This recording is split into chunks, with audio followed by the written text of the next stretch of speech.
You taste better than his food. Her voice drifted up through the floorboards, soft, breathless, amused.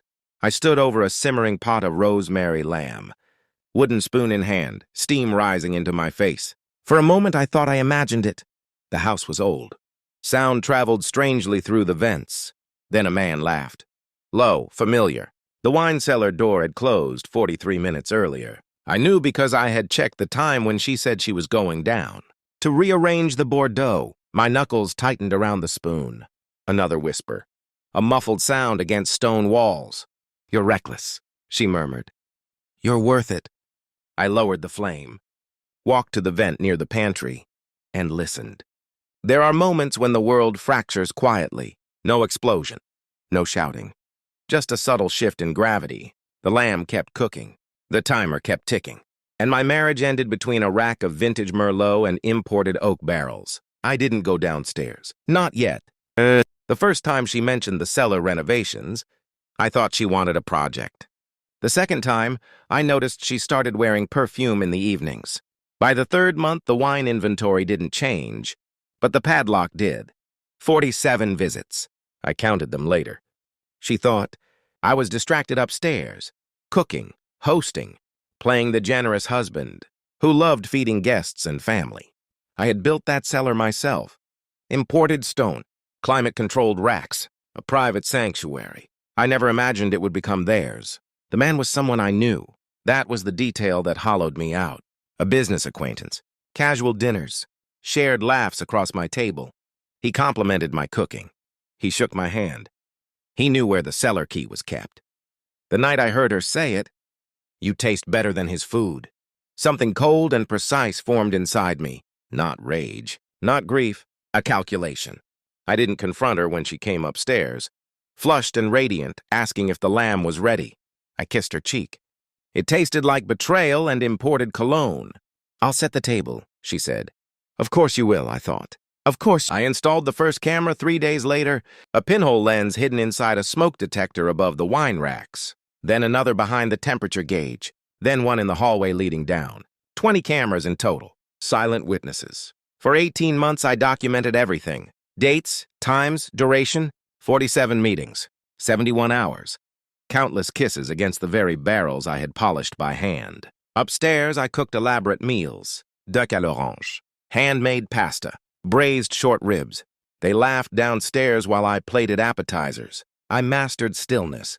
She would emerge from the cellar slightly breathless, asking about dessert. I would describe the wine pairing. The irony was almost artistic. I backed up the footage onto encrypted drives, stored copies in a safety deposit box, sent duplicates to a private cloud under a corporate alias. Methodical, detached. She never suspected. Sometimes she would complain about my emotional distance. I almost smiled. One evening, while she showered, I borrowed her phone. Deleted messages restored. Hidden folder discovered. Photographs. Selfies in my cellar. Her hand against his chest. His watch reflected in the mirror. One I had complimented at dinner. Every betrayal has a rhythm. Theirs was Tuesdays and Fridays. Predictable, like a recipe. The confirmation didn't hurt. It clarified. I printed still frames. Not graphic, just enough. Her face turned toward him, his hand on her waist. Timestamps visible. I waited until Thanksgiving. Family gathered upstairs. The aroma of turkey and sage filled the house. My daughter-in-law called from the kitchen. "If you want to join Thanksgiving, come wash the dishes." My wife laughed upstairs, phone in hand. "I'll be right there," she said. I watched her descend halfway down the cellar steps. She froze. The lights were already on. A folder rested on the barrel, her name written neatly across the front. She opened it slowly. Her face drained of color. 47 printed dates, a spreadsheet summary, and a single line typed at the bottom. Documentation complete. She didn't scream. She looked up at the smoke detector, finally understanding. I stood at the top of the stairs. "How long have you known?" she whispered. 18 months, I replied. My voice was steady, controlled. She collapsed onto the steps. "It didn't mean anything," she said. I nodded. "I know. That was the worst part. I didn't expose her at the dinner table. I didn't shout. Instead, I executed something cleaner. Divorce papers had already been filed.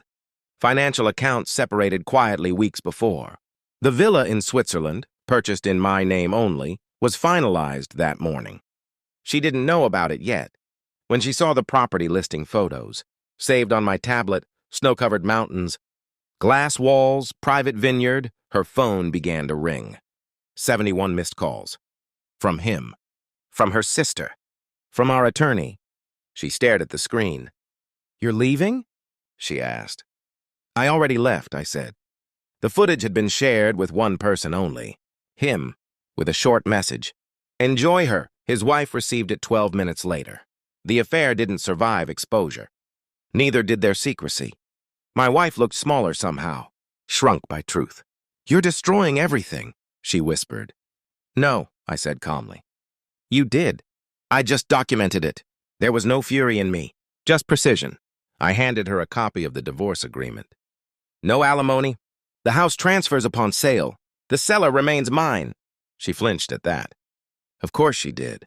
The Swiss air tastes different. Clean, detached, honest. I cook for myself now. Simple meals, intentional. No one laughs beneath my feet. No one whispers in the dark. Sometimes I think about those 47 visits. Not with pain, with curiosity. How easily people mistake secrecy for power. She calls occasionally. I don't answer. 71 times in one night was enough. I don't hate her. Hate requires emotion. What I feel is something quieter, completion. The wine cellar remains intact. I sold the house with it included. Left the cameras in place. Let the new owners decide what to record. Betrayal didn't break me. It refined me, like aging wine. And when I think of her now, pale in the cellar light, realizing the walls had eyes, I don't feel revenge. I feel balance. She said he tasted better than my food. Maybe he did. But I learned something more valuable. I was never cooking for her. I was preparing my exit, and it was served cold.